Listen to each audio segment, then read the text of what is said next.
All right, Walk-In Talkers, we had another great discussion last week. We talked about Sarah, and that was coming out of Genesis 20 and 21. We discussed the four O's, just pretty much an overview because we've already discussed Sarah quite a bit. And we used the five O's, the five O's, and that consists order, opportunity, opposition, obedience, and outcome. And as a summary, order is making sure that your life is right with God. Opportunity is God is going to present some challenges. He wants you to grow. So he's going to challenge you and have you do some things that'll have an opportunity to get closer to him. Opposition, the enemy does not want you to have a close relationship to God. So they are going to try to put up some barriers and trying to keep you from being successful. Obedience, even though opposition comes along, we still need to be obedient. And we need to follow through with what God has assigned us to do. The outcome is whatever you have put into it, but it will be God's outcome. It's not always what we expect. So for Sarah, we're going to just do an overall arch of everything that has gone on with Sarah. We're basing it, this is 20 and 21, and we see that Sarah finally gets something that she has probably been longing for. We know that as far as order, that she and Abraham have been trying to follow God in everything that they do. We see that from the past chapters in Genesis. An opportunity has come up when God has assigned Abraham and said, hey, you are going to have a child who will inherit all that I am given to you. The opposition was Sarah is unable to have a baby. And at this point, she might be feeling some kind of way with God saying that. Obedient, well, she tried to take things into her own hands, as we saw in the earlier chapters, and sent her handmaid into Abraham's to see if she could have a baby for Abraham. And the outcome is she made a little bit of a mess, but still, God honored her with her own child after 90-something years of waiting to have a child. I just wanted to say that watching Sarah and listening to Sarah's story, it is just a reminder for us ladies and men to be patient when it comes to what God has for us. Sometimes we feel like the most obvious and desperate and easiest way is the way that we have to go since God isn't working fast enough. Our husbands aren't working fast enough. Our parents aren't working fast enough. Whoever it is that we're waiting for, we feel like that we need to take things in our own hands because this is what God has for me. And since it's not happening fast enough, that means that I need to do this. And sometimes you may have to step up and do things, but make sure that you have that relationship with God. If you believe in Jesus, you believe he died on the cross for our sins, you have accepted that, you have repented for your sins, knowing that he's the only way to get to God and to have a relationship with God, then God is on your side. He is looking out. You cry out to him, he hears you. But you have to have that relationship with Jesus. You have to have that relationship with God where you are talking to them first. So talk to God. God may tell you to take action, but a lot of times God asks us just to wait and to be patient because he sees what needs to be done and his way is best. So watching Sarah go through what she went through, watching the pain that she probably endured. And yes, I'm looking at this from my perspective as a person, just a person in general, and then a married person. So Sarah was taken away from her father's land, everything that she was familiar with. She was unable to get pregnant from the beginning. She was told to say that she and Abraham were sister and brother instead of husband and wife in foreign lands that they went to. And she watched as these nations were healed from being unable to have children while her womb remained closed even after that time. And you got to think about that. The entire nation was shut down because, the nation had taken Sarah in, not realizing that she was married. But after they released Sarah and Abraham, they were healed and they were able to have children. And Sarah got to watch this twice. This happened twice before her own womb was able to bear a child. So she went through that. And then not only that, she felt so insecure that she gave another woman to her husband in order for him to have a child, to fulfill the promise that God had given them. You know, God gave the promise that Abraham was going to have an heir, yet her womb was still closed. How did she feel about that? Well, you can tell because she gave another woman to her man. She was feeling pretty insecure. So that esteem had to be a little bit low. And then she had to deal with that maiden having a child that was running around her house. And the handmaiden did have somewhat of an attitude because she ended up getting kicked out. And so did the son. The son apparently felt it too. The handmaiden's son, Ishmael, also felt it because he also had such an attitude at the birthday party of Isaac, which was Sarah's first son. So what we saw was, what I noticed was that the first laughter that we heard from Sarah was her laughing at in irony and in disbelief that God was actually going to allow her to have a child.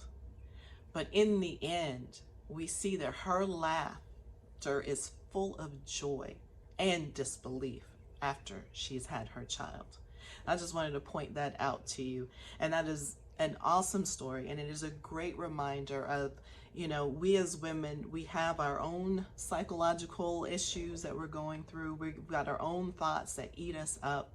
But here, it took 90-something years for Sarah to have a child. She had to wait a long time. So for us, we just have to be patient and continue to grow and to continue to trust God in what He is doing. I also wanted to say that even with Hagar, God kept His promise. You know, Hagar did end up getting kicked out, but even she cried out to God. Now, maybe her attitude wasn't great, and she passed that attitude down to her son. She ended up having to leave Abraham and Sarah's life, but God promised Abraham that He would take care of Hagar and Ishmael, and that's exactly what He did.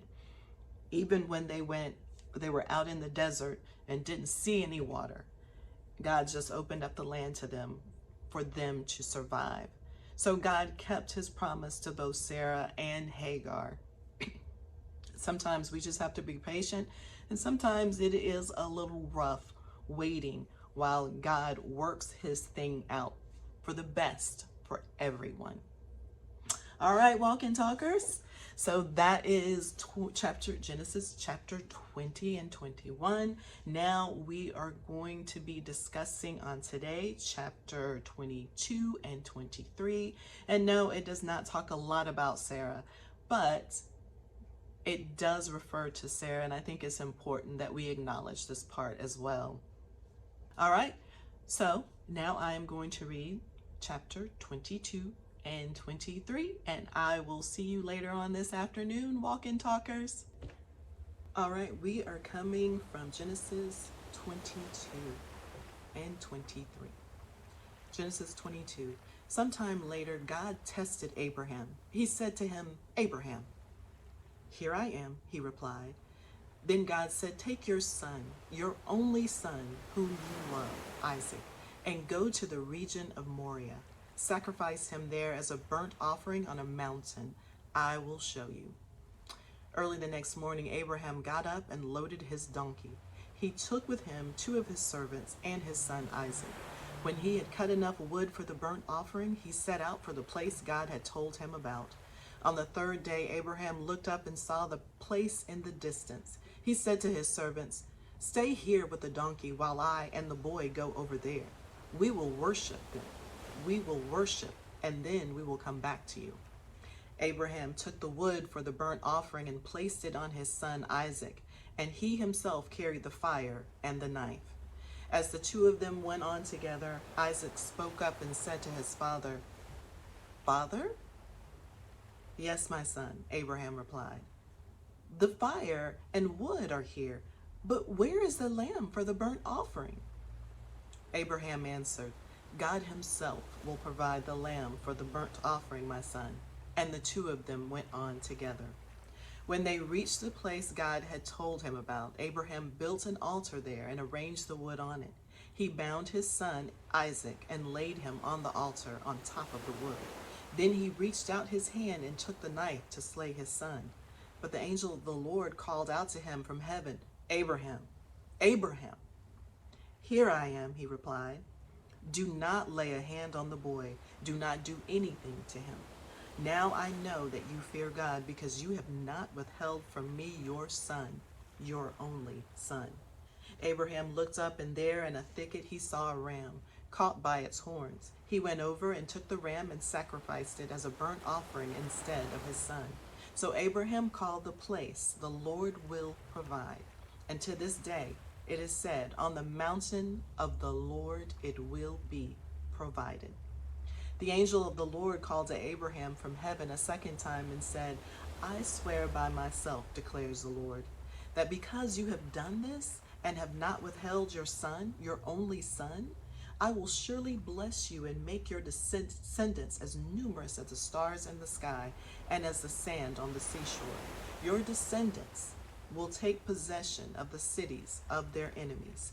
And through your offspring, all nations on earth will be blessed, because you have obeyed me."